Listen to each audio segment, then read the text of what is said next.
Hey, welcome to No Mama Grow Mama. I'm your host today, Jennifer Matthews.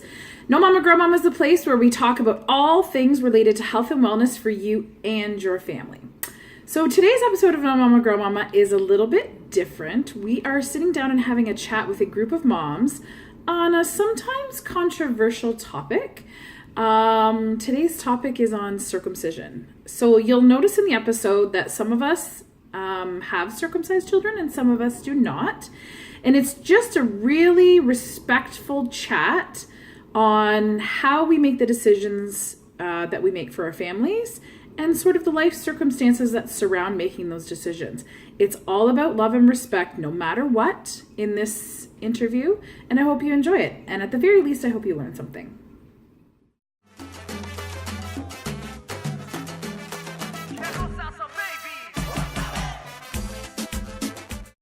Okay guys, we're chatting circumcision today after one of our Salsa Babies classes. We have mamas with boys here, and of course I have a son as well. I think this is going to be a really great, fun conversation because we can chat really about how we make these decisions for our families and how we came to the decision to either circumcise or to not circumcise for our own family. So let's find out who everybody is. I'm Jen, obviously, and I have a 6-year-old son at home. So let's go around the circle. I'm Lexi. I have a 10-and-a-half-month-old here and a 3-year-old at home. Also boy, right? Also boy. Also boy. Okay. I'm Vanessa, and he is almost 5 months. Okay, perfect. I'm Charlotte, so my little guy is almost 9 months. Awesome. And I'm Stacy, and he's also almost 9 months. Awesome. Okay. So what I really want to hear from you guys is, we've kind of chatted about this before. Some of us have circumcised our children, our sons. Some of us have not circumcised our sons. I love that we are able to make these decisions for our families based on our own life experience and the choices that we have without being judged, because as moms and as families, we have that ability to do those kind of things and make those kind of decisions for what works best for our families. So what I really would love to hear from you guys is, how did you make the decision to either not circumcise or to circumcise your sons? I will go first. I'm going to be a little bit careful what I say, just because people know my husband.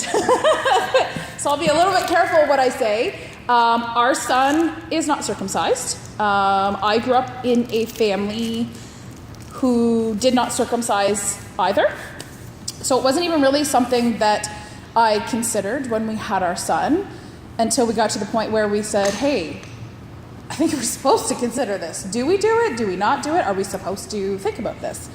Very clearly, my husband said, we don't think it's necessary. I also come from a family of nurses, so we kind of went that route too, just to say, is there any merit in our opinion to the cleanliness versus uncleanliness thing? And based on that, we made the decision that we didn't want to circumcise our son for those reasons. And we have had zero problems with it. Like I said, he's 6. We've had zero problems with that decision to date, so all good so far, I guess. Okay, let's go around the circle. Tell us how you came to the decision. Did you not? How you came to the decision, why it works for your family. So we did with both of our boys. Okay. For our first, it really came down to, I looked at both sides. My husband is an emergency worker in Toronto. Okay. And he had been to a call where an elderly man had to go to the hospital due to the fact that he had an infection because he was uncircumcised. And he couldn't clean himself anymore. And for my husband, that was like the deal breaker. He's like, I don't want my kids, when I'm dead and gone, to have issues later on in life if they are still kicking it at 90 and can't clean themselves properly and be in the hospital. He's also in that small minority of people who knows like 5 guys who had to be circumcised age 5 and on. Yeah. And that for my husband's like, nope. So he said he wanted to, and I stood by it, and we both agreed that with our first being done, he had the same reason, so he wanted to have the second too. Yeah. Also, so we didn't have the boys later on in life yelling at us. Why is he done and why am I not done, and vice versa. Right. I think that actually, now that you said that, that's such an interesting thing because that never even came into my thought process of what happens when they're older. I never even would have thought about that. No, yeah. So that's crazy. Our decision too, was very much similar to yours. We'd heard several stories, family being nurses as well, caring for elderly gentlemen that weren't circumcised, and they passed along that information when we were discussing it and just asking different family members, nurses, friends, and nurses' opinions. Yeah. And the same sort of things came up. The elderly gentleman issues with that, and my husband also has personal people that either had to or in the process of having to have it done later in life. Right. And figured that right now he doesn't remember and won't hopefully remember, honestly. So you obviously have. Yeah. And I left it. My husband's a researcher, so he's the one that kind of, I've heard a lot of women that have looked into it, researched, and were scared of it at that point. Due to what will happen, complications, anything like that after. So I didn't want to myself look too much into it and persuade myself. Not with all the hormones either of pregnancy. Yeah. So I let him kind of, he did all the research. He was confident that that's what was best for you guys, and so I just trusted him. So, but we heard a lot of stories. That's so funny, and it's so funny how our life experiences then shape those decisions, because I will be honest, I've never heard of that before. And having 2 nurses in my family, that never even came up. And my husband and I can honestly say we don't know anyone who had to do it later on in life. So that's really interesting, right?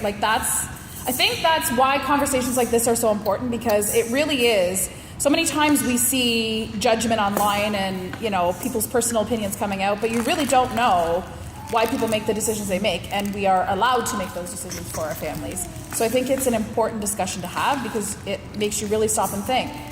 I didn't have any of that, and I chose not to, right? And that was part of what shaped your decision. Right. Whereas we had a very similar situation of hearing different stories and which shaped our decision. Right. Yeah. Very cool. Very cool. Okay. Let's move on to your story. Okay. My little guy is not circumcised. Okay. And we actually, when we first had him, it was just something we were planning on doing. You were. We were. You were. And then as we did our research and looked into it, we just couldn't find a reason that we felt strongly enough to do it. So in the end, we decided not to. I think the biggest things for us, we did look into the cleanliness thing, and we didn't talk about what happens when he's elderly. So that didn't come up for us. But we had a lot of people saying, yes, it is more cleanly. No, it's not more cleanly. But again, we didn't find anybody, it was still pretty balanced, right? So that wasn't a deciding factor for us. And then we talked about the social aspect of it too. My husband and I are both athletes, and what happens in the locker room, is he going to be different than everybody else? And I think that was kind of the strongest thing that we had to think about. And we talked to other friends, and I have a handful who also haven't done it, so we know he's not going to be alone. But I think the social aspect was one of the biggest factors for us. And at the end of the day, there was no strong pull one way or another, so we just decided it's his body, and if it's something he decides to do later in life, sure, it won't be as comfortable, but it'll be his decision. Right. I think so, sorry to interrupt, but it was something that I found when we were looking into it, that I was surprised. I was under, I believe that more people chose to do it. I did too, actually. It's the opposite. So I think that's something that I was... Really? It's we're in the minority if we have it now. Back 5 years ago. Very much, More the thing to do. But that has changed, and I was surprised with that. So that social thing comes into that. I think too, one of the things that opened our eyes, as I said originally, we were just planning on doing it. When we mentioned it to our doctor, she seemed surprised, right? And that's kind of what made us backtrack and kind of do a little bit more research and figure out, and look at both sides like we're doing today. Like Right. why would we? And So was your doctor for it or against it? against it. Really? So my doctor was for it. My doctor was different. My doctor was very much, do you want to do this? Are you comfortable with it? I'll help you. Yes. Like, I never felt any judgment from my doctor for anything we do and have said what we want to do with our little one. The only thing she is for is vaccines. Other than that, it's, sure, if this is your choice, let me help you get the information you want. Or if you don't want to, let me help you. Yeah, she still did give me recommendation for a doctor, and we looked into it, and yeah, but she was surprised that we. And I think that with my doctor, he had his first son a month before us. So he was going he's through younger, the, so then he obviously going through the exact same thing at the same stages, and he had just recently done it with his son. So we kind of were like, okay, well, you know, we used his recommendations, and we know it was like a personal experience with him as well for the decision. Not even his. Come here, monkey. Peep all the colors. Peep all the colors. Yeah, that's interesting. I don't even think it was a discussion, actually, with our doctor or our obstetrician. I don't even think it was brought up. Whether we were going to, whether we weren't going to. Do you need a referral? Nothing. My OB asked, but he didn't. He was like, okay. My OB did not care. My OB was like, see you in 6 weeks. Yeah. What do you want with your kid? Yeah. Hi, sugar. I know I have lots of colors on, don't I? Okay, and how did you guys make the decision for your family? Funny, our doctor never talked about it. Ever. We never even brought it up Yeah. because my wife is a public health nurse, and she just felt super strong about it. She did all the research. She found. So you did or you did not? Sorry. So I did not want to. You did not want to, My but your wife did. wanted to. Yeah. And she was super strong about it, and you know, she would come home with the, well, here's the articles why it should be done, and I would say to her, well, I thought the article was why it shouldn't be done. That would be interesting to be a fly on the wall there, right? Yeah, especially with her being public health. Yeah. So she said, you know, she said for her job, how she looked at it is, I guess she sees less patients that are circumcised. Yeah. Well, she would see probably the more trouble cases, right? If it's public health. Yeah. So she Yeah. said it's Yeah. 9 out of 10 times the uncircumcised. So she's like, from the medical standpoint, for her, it made more sense to get me circumcised because she felt so strongly about it. I said, okay. Yeah. I don't want to say I gave in. Yeah. But that's part of. Yeah. You also saw first time. You didn't just say, yeah, sure. Yeah, no, exactly. So That's just part of being in a marriage of some kind, right? You have to feel who has the stronger feelings for or against it, right? With anything. Yeah. Friends that were the same thing. Husband was very adamant one way, wife was very adamant the other way. This is before they even had any. Right? Yeah. Pregnant. And it was like an issue they were fighting over. Really. And then So they both felt clearly very strongly. very strong, and they could not come to thankfully the girl. So it was. But at the same time, it was within the family. You're trying to make that decision, and you don't make people feel strong. Yeah. Interesting. That's so neat. I find it interesting, actually, that you said in doing the research that there's less people getting their children circumcised now, and I wonder why that is.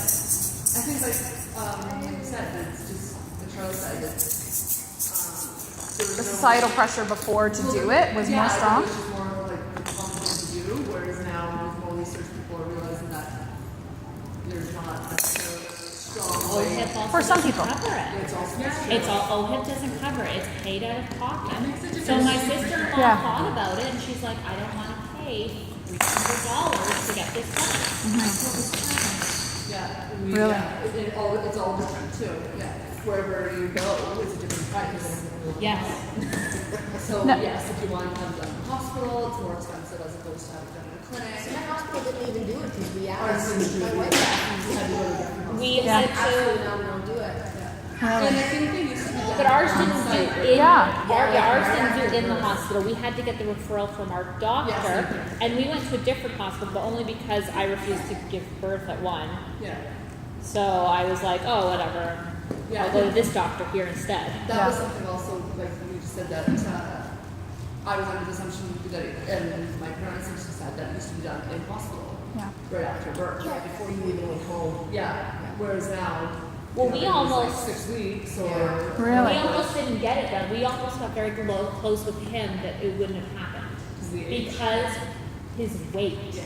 They have to be under a certain weight to have before they have to go under like actually an anesthetic because it's the freezing agent and the Tylenol, all that.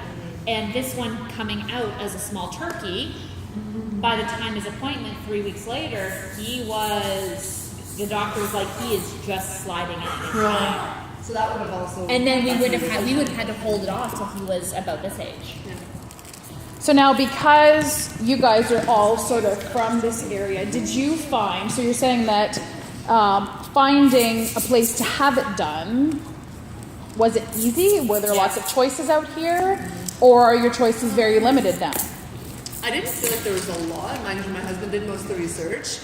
We went more with like personal recommendations. Although when we were looking online, like my husband wanted to have it done in the hospital. It was something that he wanted. So I think you were limited in your choices there.